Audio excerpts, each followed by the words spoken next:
তোমার মিষ্টি কলিজের বন্ধুরা কেমন আছো তোমরা? তোমাদের জন্য আজকে একটি নতুন আরেকটি হাতের কাজ করার মতো ভিডিও নিয়ে হাজির হয়ে গেলাম। যে ভিডিওটি দেখলে 100 হাতের কাজ করবে তোমরা শিওর। এত তাড়াতাড়ি কানে হেডফোন নিয়ে বসেছে গল্পগুলো শোনার জন্য। গল্পগুলো শুনলে কেন তোমরা অনেক মজা পাবে। আরেকটা কথা না বললে নয়, তোমরা যারা আমার সাথে যোগাযোগ করতে চাও, নাম্বার পাও না, তারা ফুল ভিডিওটি দেখো। ভিডিও মাঝখানে কিন্তু আমি আমার ইমো হোয়াটসঅ্যাপ নাম্বার দিয়ে রাখবো, সেখান থেকে আমার নাম্বার কালেক্ট করে আমার সাথে যোগাযোগ করতে পারবে। আমি তোমাদের সাথে কথা বলার জন্য সর্বদা অনলাইনে থাকি, কিন্তু আমার নাম্বার পাওয়ার জন্য কিন্তু পুরো ভিডিওটি দেখতে হবে এবং চ্যানেলটিকে সাবস্ক্রাইব করা লাগবে। বেশি কথা না বলে ভিডিওটি শুরু করা যাক। তো আজকে যে ঘটনাটি বলব সে ঘটনাটি হচ্ছে আমার বিয়ের পরে ঘটেছে একটি রোমান্টিক গল্প। এই গল্পটি শুনে তোমরা 100 শিওর হাতের কাজ করবে। গল্পটি শুনতে থাকো। আমার নাম রুনা খাতুন, আমার বয়স 30 বছর, বিয়ে হয়েছে প্রায় আরও 10 বছর আগে, প্রায় 20। আমার যখন বয়স 20 বছর তখনই আমার বিয়ে হয়েছিল। বিয়ের পর থেকে সংসার জীবনে আমি একদমই সুখে ছিলাম না, কারণ আমার স্বামী ছিল। স্বামী সবসময় বাহিরে থাকার জন্য, তার কাজের জন্য সে সময় বাইরে থাকত, আমার ওরকম কোনো কেয়ার করত না। তো যেহেতু কি আর করব, সবসময় কন্ট্রোল রাখতে চাইলেও রাখতে পারতাম না। তো হঠাৎ করে নিমু যে মনে নেমে আসে একটি কালো অধ্যায়। পাশে থাকা দেবরের সাথে ঘটেছে একটি রোমাঞ্চকর ঘটনা। আমার স্বামী যেহেতু বাসায় থাকে না, সেজন্য আমার মনের ভিতরে যে ওই জিনিসটা কাজ করতে, ওই জিনিসটা কাজের জন্য আমি একটা ভালো লোক খুঁজতেছিলাম যে আমার সাথে অ্যাডজাস্ট হয়ে আমার সাথে ভালোবাসা দান প্রদান করবে, কিন্তু এরকম কোনো লোক পাচ্ছিলাম না। দেখে হঠাৎ করে একদিন আমার এক পাশের বাসার দেবরের সাথে পরিচয় হয়। পরিচয় হওয়ার পর দেখতে পারিস দেখতে খুবই সুন্দর। আমার বয়স যত মোটামুটি মিডিল অবস্থায়, সে তো আমাকে দেখতে বেশ সুন্দর লাগত। সবসময় সাজগোজ করে থাকার চেষ্টা করতাম তাকে। সকালবেলা বের হয়ে যায়, সকালে আমার বাচ্চাকে নিয়ে স্কুলে যাওয়ার উদ্দেশ্যে যার উদ্দেশ্য হঠাৎ করে আমার দেবরের সাথে দেখা হয়ে যায়। তারপর আমাকে বলে, কোথায় যাচ্ছেন ভাবি? আমি বললাম, তোমাকে তো চিনতে পারলাম না। তখন আমার দেবর বলে যে, আমি ঢাকা থাকি, আমি গ্রামে থাকি না, আমি এই সম্পর্কে আপনার দেবর হই। আচ্ছা ঠিক আছে, আপনাকে দেখা হয়নি তো সেজন্য চিনতে পারিনি, কোনো কিছু মনে করবে না। তখন বলা আছে, ভাবি ভাইজা কোথায় থাকে? তখন আমি বললাম, আপনার ভাই এত বিভিন্ন কাজের জন্য বাহিরের অবস্থান করে দেশে এরকম থাকে না। তখন আমার দেওয়ার বলে, কি বলেন ভাবি যদি আপনার কাছে না আসে তাহলে আপনার বাইকে বিয়ে করে কি এমন লাভ হয়েছে বলেন তো? তখন আমি বললাম, লাভ লস তো বিষয় না, আমাদের বিয়ে হয়েছে, এটাতে আমরা খুশি। তখন দেবর বল আছে, ভাবি কোনো সমস্যা হলে আমাকে জানাবেন, আমি চেষ্টা করব। আমি এখন থেকে গ্রাম, কারণ গ্রামের মাঝে একটা সেটেল হওয়ার চেষ্টা করতেছি। শহরের পরিবেশ আর ভালো লাগে না। তো কোনো সমস্যা হলে বসে আমাকে বলবেন, আমি আছি। আপনার যে কোনো প্রয়োজন আমাকে ডাকবে না, আপনি চাইলে আমার নাম্বারটা আপনি নিয়ে রাখতে পারেন। আমি বললাম, আচ্ছা না, সমস্যা নেই, আপনার নাম্বার লাগবে না, কোনো প্রয়োজন হলে আর দেখা হলে আপনাকে বলবো।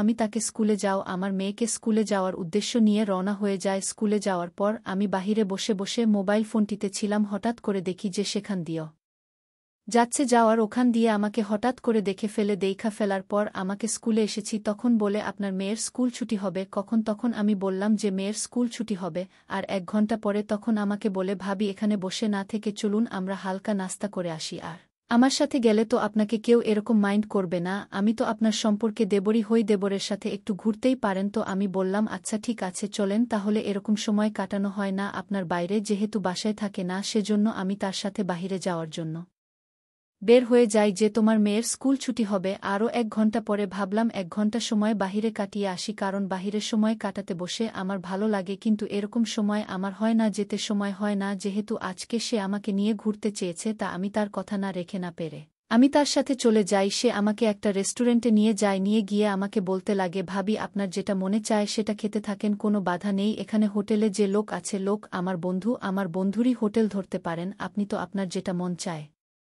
সেটা খেতে থাকেন, আমি আপনার রিল সব আমি দেব। তখন আমি বললাম, না আপনাকে বিল দিতে হবে না, বিল আমি দেব।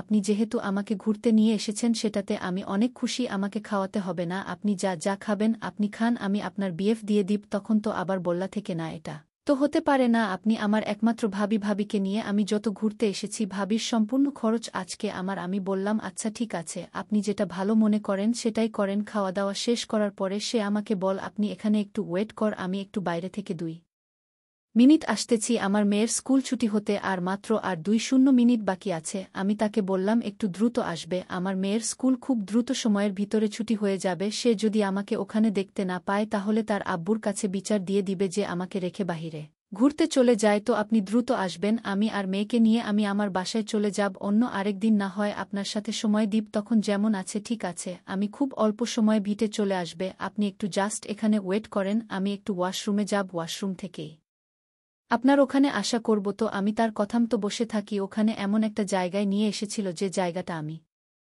বলার পরও দ্রুত সে আসে না, আমি কি করব ভেবে পাচ্ছি না, মেয়েদের স্কুলের সময় হয়ে গেছে, আমি তাকে এক পর্যায়ে কল করি, কল করার পরে বলে আছে, ভাবি আমি এসে পড়েছি, আপনার জন্য গাড়ি নিয়ে এসেছি, আপনি হোটেলের সামনে আসুন, হোটেলের সামনে আসলে আমাকে পাবেন, আমি গাড়ি নিয়ে ওখানে দাঁড়িয়ে আছি। আমি তার কথা মতো সামনে গিয়ে দাঁড়ানোর পর দেখতে পাইছি একটা অটোরিকশা নিয়ে দাঁড়িয়ে আছে, আমাকে বলে দ্রুত চলুন, আপনার মেয়ের স্কুল ছুটি হয়ে গেছে, ছুটি হয়ে গেল আপনাকে না দেখতে পেলে বলেন তো বকা দিবে, স্কুলের সামনে গিয়ে পৌঁছে দিন আমাকে, আমার মেয়ে ওখানে দাঁড়িয়ে আছে এবং হাফিজুল আমাকে বাসায় পৌঁছে দিয়ে আসতে পারবেন, ওইদিকে আমার দেবর গাড়ি ভাড়া সবকিছু দিয়ে রেখেছে, অটোওয়ালা মামাকে যেত অটল আমাকে দিয়ে এসেছে, দেবর আমাকে বলা আছে, ভাবি তাহলে আপনি যান, কালকে আপনার সাথে কথা হবে, ঠিক আছে মনে করে কল দিয়েন, তখন দেওয়ার পর আচ্ছা ঠিক আছে অবশ্যই কল দিবা, রাত্রে আপনাকে হোয়াটসঅ্যাপে নক দিব, হোয়াটসঅ্যাপে নক দিলে কথা বলতে পারব, তখন আমি বললাম হ্যাঁ আমার ফোন আছে, আপনি আমার এ কথা বলতে পারবেন, সমস্যা নেই, আপনি যেভাবে চান সেভাবে কথা বলব, রাতে আর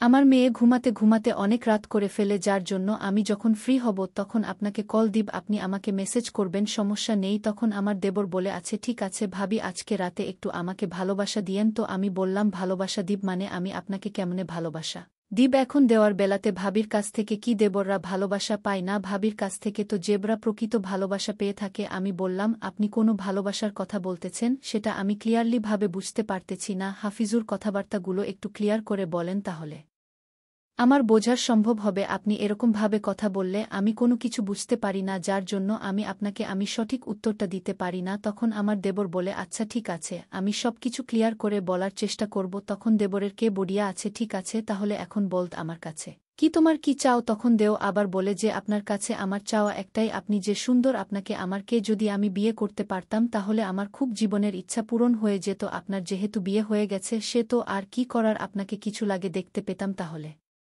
ভাইয়া কেন আমি আপনি যে আপনাকে বিয়ে করতাম, তখন আমি বললাম তাই নাকি, তখন সে বলে হ্যাঁ, তখন আমি বললাম আচ্ছা ঠিক আছে এখন যদি চান্স পাও এখন কি বিয়ে করবে না, তখন দেবর বলে হ্যাঁ এখনও করার জন্য প্রস্তুত আছি, আমি আমার দেবরের সাথে আস্তে আস্তে ফ্রি মাইন্ডে কথা বলার চেষ্টা করতে থাকি, দেবরকে বলে দেখো আমাদের বিয়ে হয়েছে ঠিকই কিন্তু আমরা কিন্তু প্রকৃতপক্ষে সুখী না, তখন আমার এই কথাগুলো দেবর বুঝতে আর বাকি রইল না যে আমরা কোনো অর্থে সুখী না, যেহেতু সুখী না, তারপর আমাকে বলে আছে ভাবি কোনো যেতেও যে কারণে সুখী না এই কারণটা তো আপনি আমার সাথে শেয়ার করতে পারেন, আমি যেহেতু এখনও বিয়ে করি না, আপনার বিয়ে হয়েছে সে জন্য ভালো একটা ছেলে, আমি আমার কাছে তুই বিষয়গুলো শেয়ার করে আপনি ভালো থাকতে পারেন, তখন আমি বলি ভালো থাকার তো ইচ্ছা করেই, কিন্তু মানুষ জানাজানি হয়ে যায় তাহলে তো অন্য কোনো কিছু ভেবে নিবে, যার জন্য আমি কারো সাথে এই বিষয়গুলো শেয়ার করতে চাই না, তো তোমাকে অনেক কথাই বলে ফেলেছি প্লিজ তুমি কোনো মাইন্ড করো না, আমি আসলে প্রকৃতপক্ষে সুখী না, কারণ যে বয়সটা হয়েছে এই বয়সেই ভালোবাসা পাওয়ার সময়, আর ভালোবাসা পাওয়ার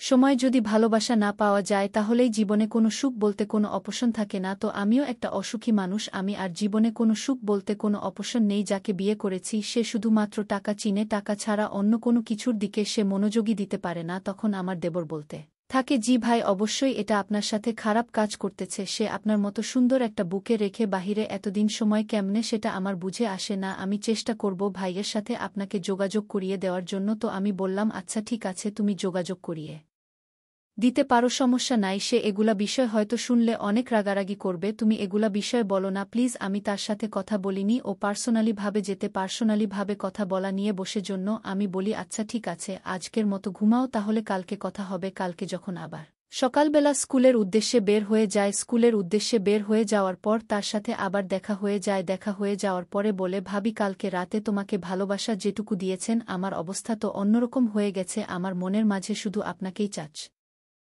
আমি বললাম আপনাকে তো আমি কোনো ভালোবাসাই দেইনি, এই ভালোবাসাতে যদি এতটুকু সমস্যা হয়ে যায় তাহলে আমার সবকিছু দিয়ে দেই, তাহলে তো তুমি মনে হয় না যার জীবিত থাকবে, এখন মনে হয় মারা যাবে, তুমি আমার কথাগুলো শুনে দেবর হাসতে হাসতে বলে আছে ঠিক আছে ভাবি তাহলে যান, একটু পরে দেখা হচ্ছে, হ্যাঁ আমি একটু সামনে যাব, আর আপনার স্কুল ভালোবাসা আমাকে বলবেন, স্কুল ফাঁকা হলে অবশ্যই বলবেন, আমি আপনাকে নিয়ে আজকেও ঘুরতে যাব, তো আজকে আমি মনে মনে ভাবতে থাকি আজকে যদি ঘুরতে যায় তার সাথে একটা যে কোনো কাজে লিপ্ত হবে আমি, কারণ এই লিপ্ত হওয়ার বিশ্বাসটা আমার খুব আগ্রহ ছিল, কারণ যেহেতু এই কাজগুলোর সাথে অনেকদিন যাবৎ জড়িত ছিলাম না। এই কাজগুলো বিয়ে হওয়ার কিছুদিনই আমার স্বামীর সাথে হয়েছিল। তাছাড়া অনেক দিন যাবৎ এইগুলো কাজগুলো আমার একদমই ভালো লাগতেছিল। এগুলার জন্য তো তার সাথে দেখা হয়ে যায়, দেখা হয়। তারপর আমরা দুজনে মিলে একটা হোটেল নিই। হোটেল নিয়ে যাওয়ার পর যাত্রার সাথে আমার যেগুলো চলার ওইগুলা চলতে থাকে। তার সাথে এগুলো সময় কাটানোর অবস্থায় হঠাৎ করে আমার মেয়ে সব কিছু দেখে ফেলার পর তার বাবাকে বলে দেওয়ার পর আমাদের মাঝে সম্পর্কে বিচ্ছেদ চলে আসে। আমি আমার দেবরকে বলি যে তুমি কি তাহলে আমাকে বিয়ে করবে? এখন তখন ওই দেবর বলে, না, আমি তার থেকে বিয়ে করতে পারব না। আপনার তো অলরেডি একটা বিয়ে হয়ে গেছে যে আপনাকে আমি কেমনে বিয়ে করব? তো তার এই মুখে এই কথাটা শুনতে পেরে আমার মাথার উপর আকাশ ভেঙে পড়ল। যার জন্য আমার এরকম অবস্থা হলো। সেই আজকে আমাকে ছেড়ে চলে যেতে যাচ্ছেন, এরকমভাবে কিন্তু জীবনের একটি কালো অধ্যায় আমার জীবনে নেমে এসেছিল। তো বন্ধুরা, ভিডিওটি কেমন লাগে অবশ্যই কমেন্ট করে জানিয়ে দিবা। সে পরবর্তীতে নতুন আরও কোনো ইন্টারেস্টিং গল্প নিয়ে। তো ভালো থাকবে সবাই, ধন্যবাদ।